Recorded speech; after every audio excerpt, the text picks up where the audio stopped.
yesterday. It decided after they...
And good evening. Today is June 3rd, 2021. I am back, your host Evan George, for Bostopia Nightly News, when I give you the highlights, rundown commentary of all things Mass and Boston Poly, while looking in the corner of my eye for the Bruins score. I am watching the Bruins, and this is going to make this tough and challenging. And I just did a funny, embarrassing thing, but I'll talk about that in a second. Currently, it's 1-0 for those of you who will watch this later or listen to the podcast. So I'm going to start right in with maybe the main story. A few things developed today. But I made a mistake during my 60-second rundown, which is something which doesn't happen too often. And in that, I assumed or I poorly misread what was, in my defense, a poorly written Boston Herald article, which talked about the hearing that Kim Janey held for currently suspended Boston Police Commissioner Dennis White. And in this hearing,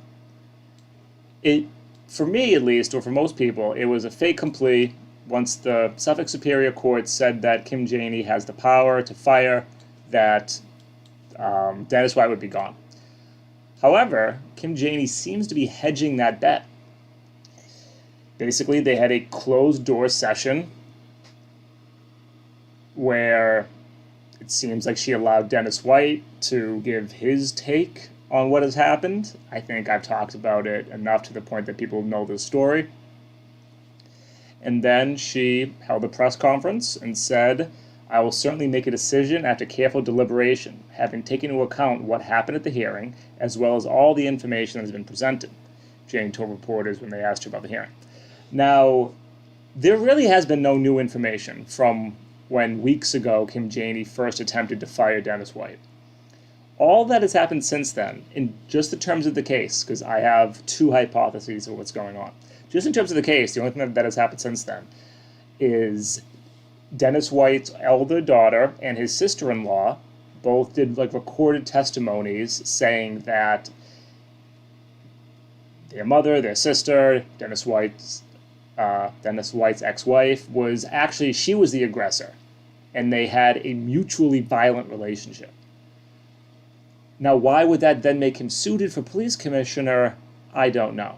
But that was at least the only other development, that and Dennis White's, again, ex-wife, who made the allegations of physical abuse, threatening her life multiple times over the 1990s. She came forward and gave her own testimony interview. So that's really it. There's been no new information. Kim Janey has seen the results of the 1990s internal investigation into Dennis White and everything.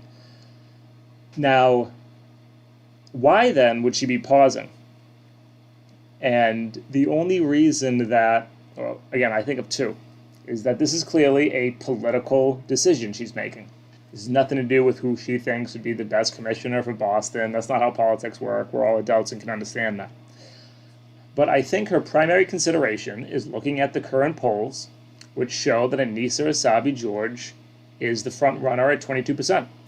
And Annissa Essaibi-George is one of only two Boston candidates that have been very strongly supporting that have not been supporting defunding the police.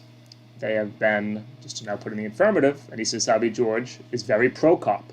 She wants more cops. and she is currently leading in the polls. And so that may be giving Kim Janey some hesitancy to firing Dennis White, and she might think, I could start shaving off some of the conservatives who might vote for her. Instead, they'll vote for me, make it out of the prelims, and if it's Anissa Essayah-George versus Kim Janey, the left progressives, they will go for Kim Janey. And maybe she's making that calculus and, going a little bit more to the center for the prelim. Prelims are historically always going to be more conservative in nature just because of the population that comes out to vote in prelims is always extraordinarily small. It's going to be older, it's going to be whiter. So Kim Janey might be thinking, hey, I'm going to go towards the center, throw them some bones, give the police some props, and I'll go back a little bit more to the left during the general. But again, who are the progressives going to go to? Who are the liberals going to go to? So that's one consideration. A second, more darker, and this is just pure fan fiction, but why not? And that is that Marty Walsh has been taking some heat over this in the national press about his rush decision to appoint Dennis White, he instantly suspending him, trying to wash his hands of the whole thing. Did he know? Did he not know? Former police commissioner William Gross came out saying Marty did know. Marty has denied knowing the past allegations, though most of us think that that's ludicrous. Is it possible that Kim Janey keeping Dennis White is definitely in Marty's best interest? It would make him look good. If there's any questions that he gets, he can just say, oh, well, you know what, more evidence came out, and the current mayor agreed with my initial assessment and reviewed the facts, and they kept him. So is Marty Walsh making behind-the-scene calls to Kim Janey, saying, hey, keep Dennis White, I'll make some calls, I'll help with fundraising, I'll pull some endorsements? I don't know, but at least in this situation, their interests seem to be aligned, so I'm just spitballing. I think that my first theory is a lot more credible, but why not? It's fun. It's a Thursday night at 9 o'clock. I get to speculate. For the second story that I want to elaborate a little bit more on, this is about the super PACs, which have now entered the Boston mayoral race. So the first, called, let me grab that name again, Better Boston, backed by a group of charter school advocates, currently raised $660,000 to begin what look to be digital internet ads. Now, how PACs work are basically they're independent action committees. I mean, it stands for Political Action Committee, but they can spend and raise as much as they want. They do not have the endorsement of the campaign to do so, but campaigns can come out and say, knock it off, or they can come out and say, hey, if they want to spend money on me, they can spend money on me. I'm not influenced by money. I'm the only politician in the world who's not influenced by money. But there is a second PAC coming out soon called the Boston Turnout Project, quoting now, to turn out Boston voters in support of candidates and causes that advance progressive values and hold candidates accountable who do not. Chairman by Jason Burrell, who is the regional field director for Elizabeth Warren, I believe, a senatorial campaign. And they plan, probably, because Warren, I think, has supported Michelle Wu, endorses Michelle Wu. And, what does it say? That a super PAC is coming to help out Michelle Wu? Not good. We, and by that I mean the left, do not like super PACs. Now, there's a big asterisk to that, because sometimes it is just a good way of raising money independently, spending money independently, using the system that we have. So a lot of it does, I'm gonna hedge that bet. A lot of it does have to do with whose PAC it is. I think DSA has a PAC. I mean, because again, it is a little bit more about like filing than anything. So I'll be interested to see. It's Elizabeth Warren's former director, which to me is more of a red flag than a positive, just to be quite honest.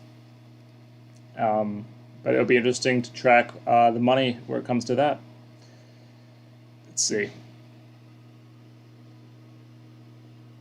Before I get to the next, let me see if there's anything in here. Under state law, a committee must file campaign finance reports within 7 days of spending $250.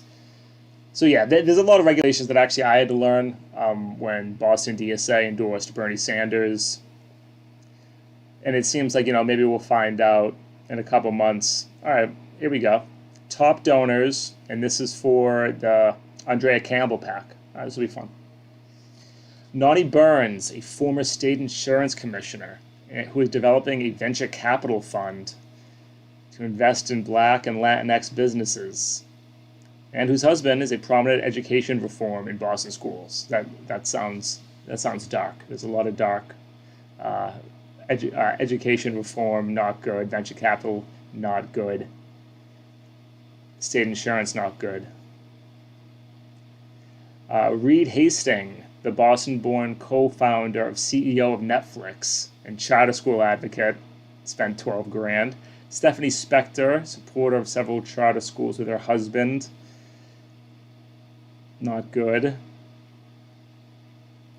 Andrew Balson, manager of a second private equity, and another charter ballot question, somebody who financed that.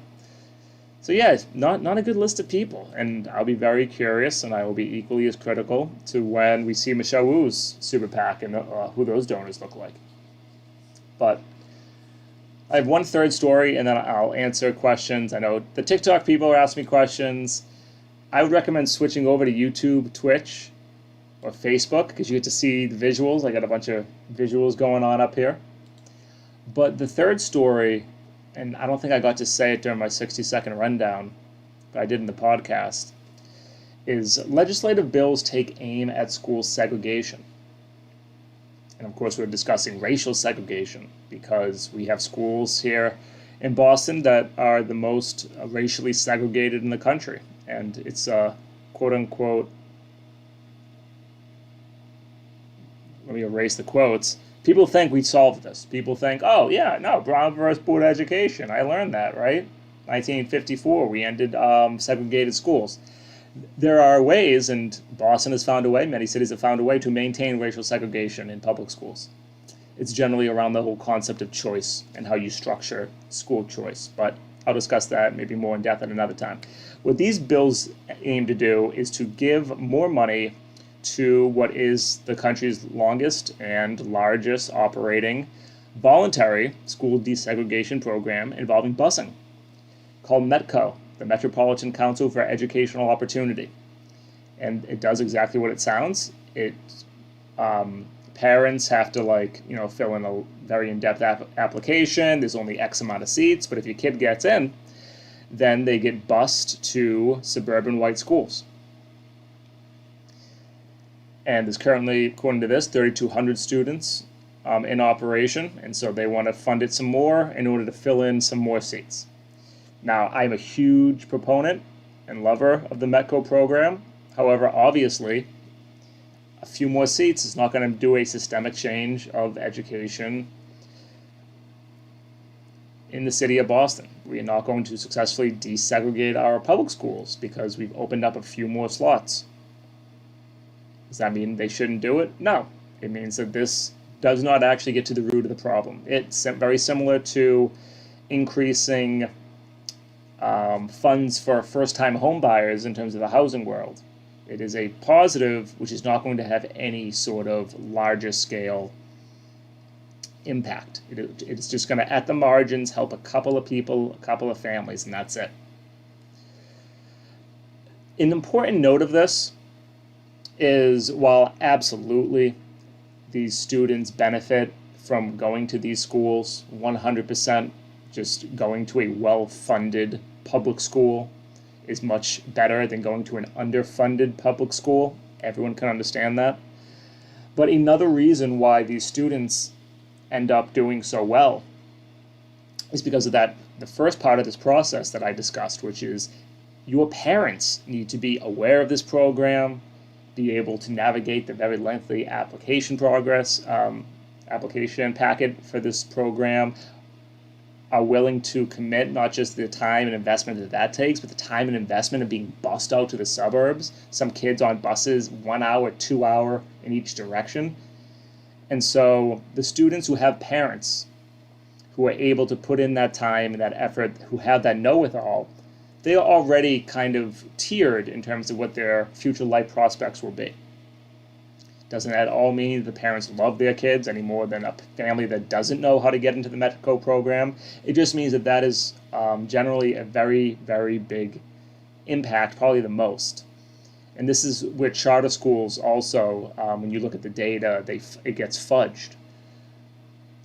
A lot of it has to do with the parents and more than it does like the students. So again, let me just reiterate, I'm a huge fan of METCO.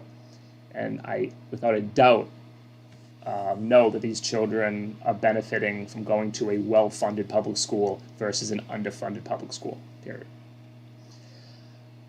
Let me answer some questions, and then we're going to listen in on a BPD, Boston Police Department hearing that the Boston City Council held a few weeks ago. We're in between the second and third periods of the Bruins game, so I think people will forgive me if once the third period starts off, we might end a little bit early. Let me scroll. Glad I made you laugh. Have you considered running for office?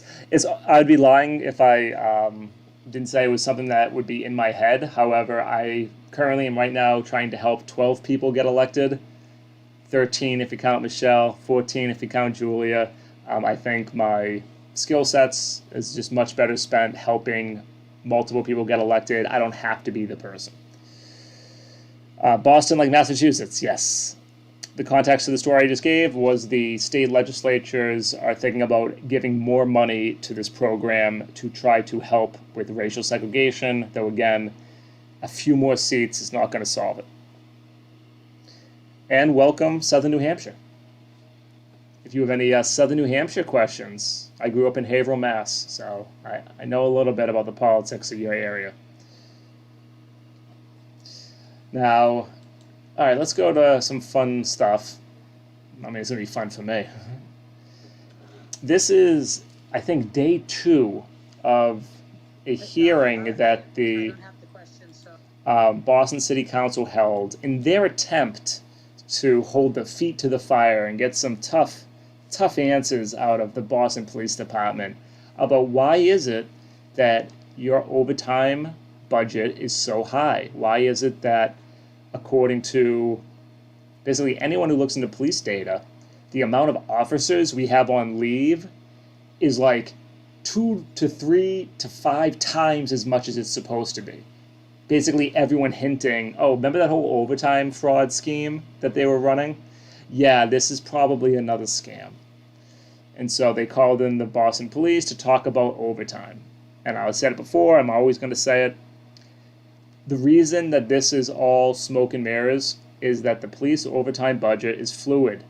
They set a goal. They're allowed to go over it. They go over it every year. They went over it last year when Marty Walsh and the Boston City Council cut, 12 or 14 million. That was all BS. They changed the goal, and the Boston Police Department went over it. Oh, nice. Yeah, I spent a lot of time in Plastow. My brother bought a place in Salem. But all right, let's listen. I'm just here to answer any questions directed to the Bureau. Right. And Lisa, would it be best if we just jump straight into questions, or did you have anything you wanted to say up top? I think we should just jump right into the questions. Great. And now, first person who's going to speak is Kenzie Bach. And this was at the very peak of the big budget fight last year. Kenzie Bach said that we should not reject the budget. We should go with the plan of reducing the police overtime, that what Marty Walsh wants, because everyone knew at the time that the police would get to spend over it. And so Kenzie Bach ended up looking pretty bad once the numbers came back in. So this is her attempt to really challenge why did that happen? Great. So I'll ask one or two just to give my colleagues a chance to pull theirs out. So one question I had, I appreciated the number of sort of us getting that 21.9 million in overtime. That's about 330,000 hours.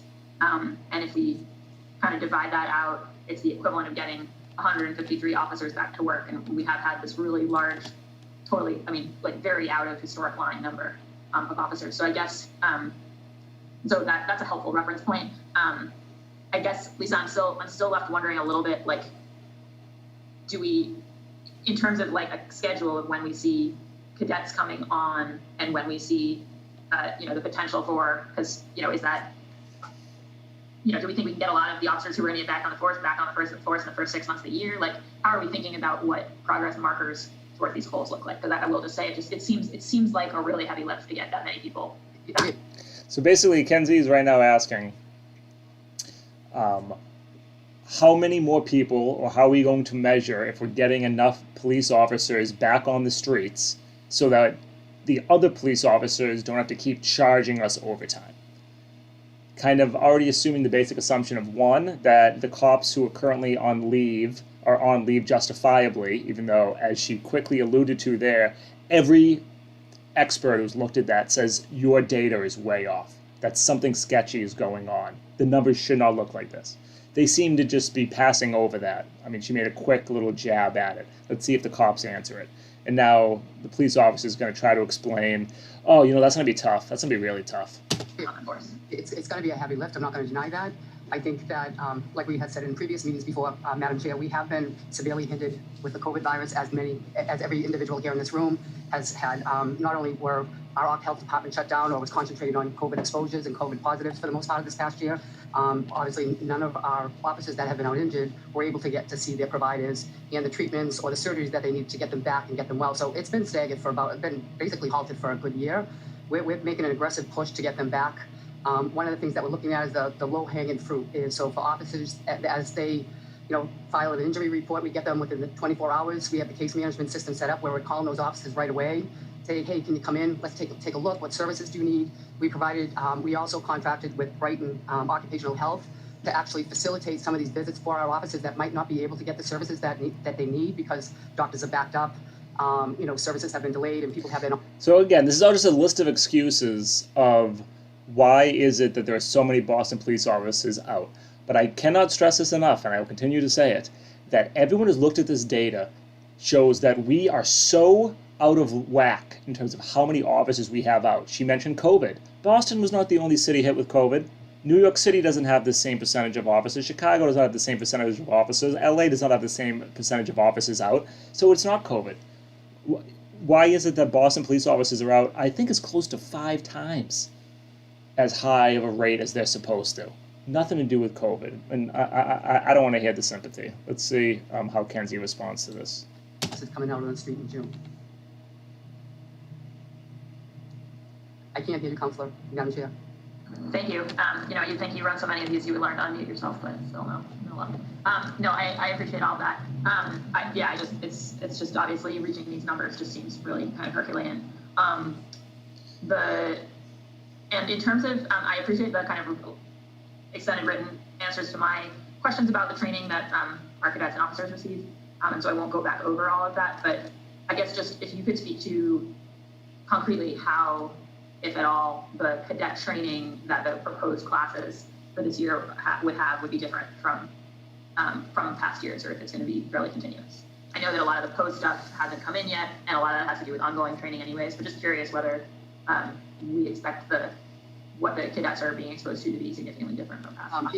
If I may, just so that we're not confusing people, with all due respect, we refer to the recruits in the academy as recruits in the cadets. So I just don't want to pose confusion for people when they're listening to this, because cadets are civilians with the hopes. Also, I love the language that local police officers use, like the whole civilian split. Again, just the entire militarization of our police. You're all civilians. You're not toy soldiers. That they'll want to become police officers, and the cadets hopefully will diversify our police force. So the recruit training, I would probably want to refer that over to Superintendent McGoldrick, since I'm not a sworn. I did attach quite extensive answers from Superintendent Cotter and her team at the academy, as well as quite a few attachments along with the de-escalation training that we currently have. De-escalation training, there is not a single study that exists that shows that de-escalation training works. Every high-profile police murder that we witnessed over the past year, a lot of them were either those people were trainers themselves or they just went through the training. Zero evidence that it helps. The training that they follow at the academy is based on MPTC, which that guideline is attached as well. But as far as the actual training at the academy, I think it would be best served if one of the sworn superintendents spoke to that, since I'm not in the weeds of the training with the academy. So, Councilor, the training will be conducted in generally the same timeline. There will be some additional oversight with the post construct coming online. So, And the post thing that they keep mentioning is the new things, Police Officer Standards and Training Commission that was formed by the completely watered down and toothless Massachusetts Police Reform Bill. And on that 9-body post committee, one of the members is the head of the Boston Police Union. So yeah, they're not going to be that tough on the cops. a lot of what we do was compliant with what the post contemplated.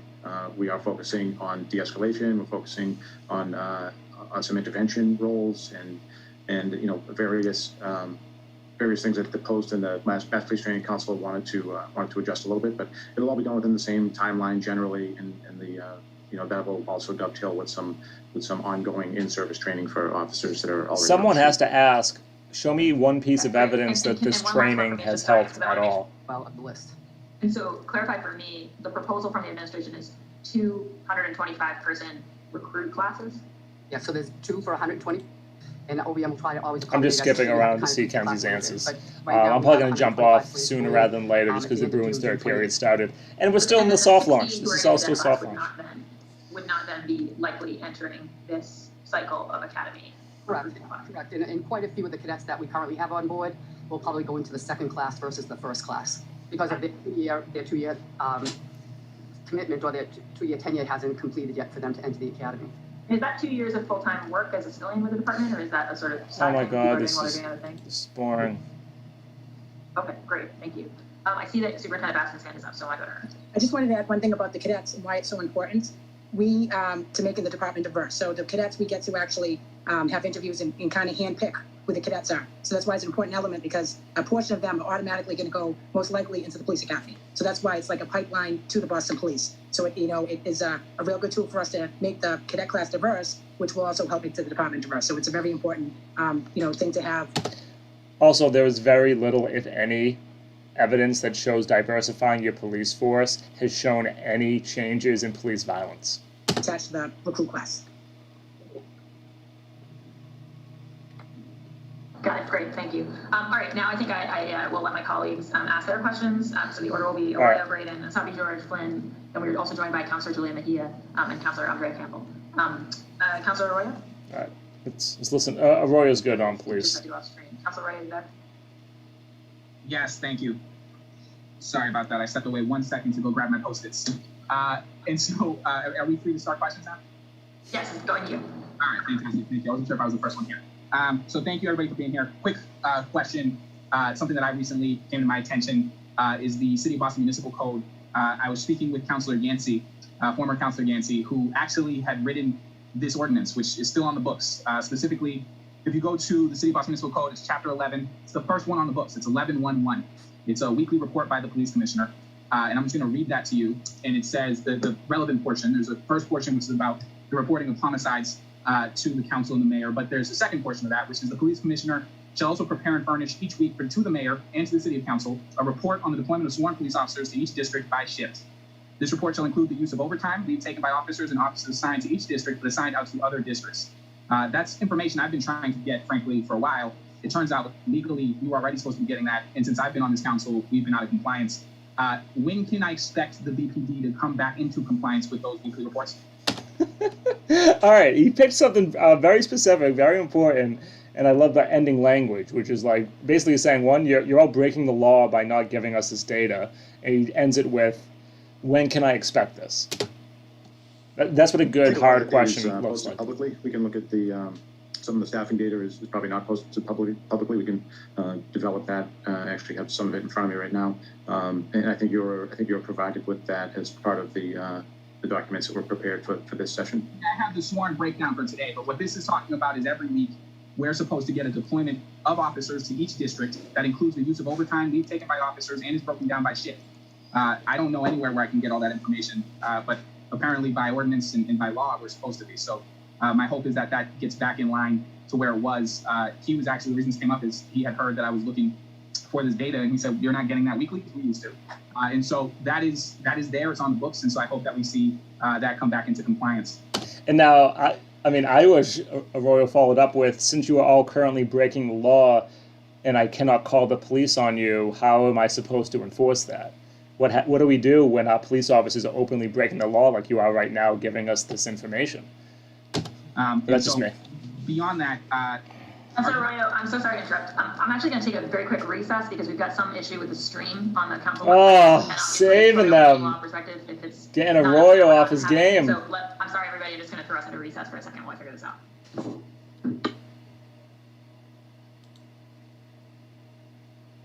Let's see if they pick it back up. I want to hear some more Arroyo hits. Discussion. Team did a police department operational audit and review that was conducted by the Public Safety Strategies Group, and they released let me just see what the total here is. I believe it's 63 pages of recommendations and analysis of the Boston Police Department's operational status, essentially. And I just want to go through this and see what of their recommendations have actually been taken into account. And again, this was in 2015. And so on the executive summary of it, they go into details, which I guess will probably take up the rest of this 5 minutes because there's a number of things here, and then we'll go into the other ones. But one of the issues that they had with the detail structure in 2015 was, and I'm quoting, there is currently a decentralized process of scheduling detail that is staffed with sworn department members. Both the staffing with sworn members and administrative processes are ineffective. The department needs to civilianize and automate the process. Where are we on that? Have we done anything there? That would be subject of a contract negotiations to change those jobs. So we've attempted to have negotiations with the various unions, but I think it's at the point where it would be a main table discussion, if I'm not mistaken. And was the last contract, if I'm not mistaken, 2017? Probably 2017. Yeah. 2 years after this, and so they didn't change that. So he's pointing to basically what was, God knows how many of these police reform commissions make recommendations Boston has had in its history. Most recent one Arroyo is discussing is in 2015. And now the police are saying, oh, yeah, but when we did our union negotiations, yeah, we didn't listen to any of that. Contract in 2017, basically, on here. I'm not sure what the parameters of the main table discussions were in 2017, so it appears they didn't get to this. And is that staffing, so just to be clear, what you're saying is that staffing is dictated by that contract. There's nothing the department can do beyond that contract in terms of the process of scheduling details that is now done by sworn department members? My understanding that shifting those jobs from sworn to another bargaining unit position would require negotiations with the impacted unions, yes. Thank you. That's good. I did confirm that, Council, with our Office of Labor Relations the other day, that if we're shifting responsibility from one bargaining unit to another bargaining unit, it has to be bargained. So all of these kind of changes, just so the public knows, all of these changes would have to happen. Even if we had a willing and able BPD command staff that was willing to make these changes, it's still dictated by that contract. Yes, well, because you're shifting one function out of a union to shifting it to another union, so it would have to be bargained for. That's good to know. And I know this next part is also part of the bargain, but I just want to get a couple things on record, notably because the Boston Police Patrolmen's Association has started a campaign that says that these don't cost taxpayers any money. And here I am on page 56, and I'm quoting again. The person talking right now is Ricardo Arroyo, District 7 councilor, but he's great. I didn't know much about him. I kind of got like a quasi feeling from him once the Right to the City Vote Coalition, we did our interviews, but he's completely shown me up. He had a great first year, and he's doing really great with police stuff. So. Again, from this independent review, often public safety agencies state that details do not cost the city any money and in essence provide free police coverage. This statement is not wholly correct. Police details do cost the city money. The city vendors, administrative staff to enter payroll information, and the fiscal staff to bill the vendors for the detailed work by the officers, all paid. Then it subsequently goes on to say, and I'm quoting again, in February of 2013, the city commissioned a study to review the collection of detailed payments from vendors. At that time, the city was owed over $24 million for services rendered. This review showed that there were a significant amount of funds, $8 million specifically, that needed to be written off as uncollected. And so I had a question with Public Works the other day about this, which is we build into our contracts for details for city projects this detail payment, the payment that we make for details.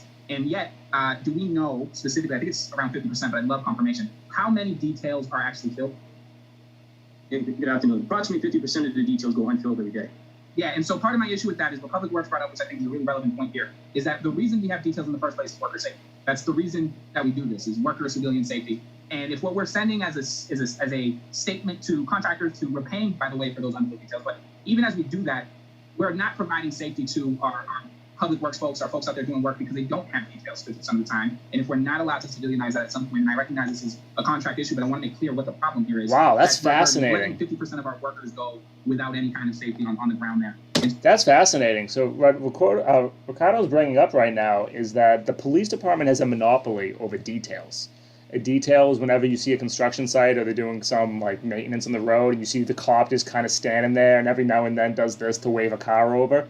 Yeah, so only police officers are allowed to do that in the city of Boston, and they make bank. It's how police officers basically make so much cash. I mean, they have a very good base salary, don't get me wrong, but working a detail as the easiest thing in the world, just kind of standing there waving cars around, stopping every now and then, it's like hundreds of dollars. I think they maybe make $500 per detail. And what Arroyo's bringing up is that half of the details that the public works, puts up on a Google sheet or whatever, a bid offer, don't get filled. So saying, hey, like, we don't have enough police officers to cover this. We don't need police officers to cover this. There's no reason you need someone with a gun to stand there and do this. We have crossing guards who are doing it probably much more effectively to and from school every day. Let's let them take some of these details and actually make some money. That's great. All right. I really want to watch this third period, so I apologize to everyone. I am going to keep this, and we're going to keep going through this because this is a lot of great information. Just listening to Ricardo on this, I learn a lot from it.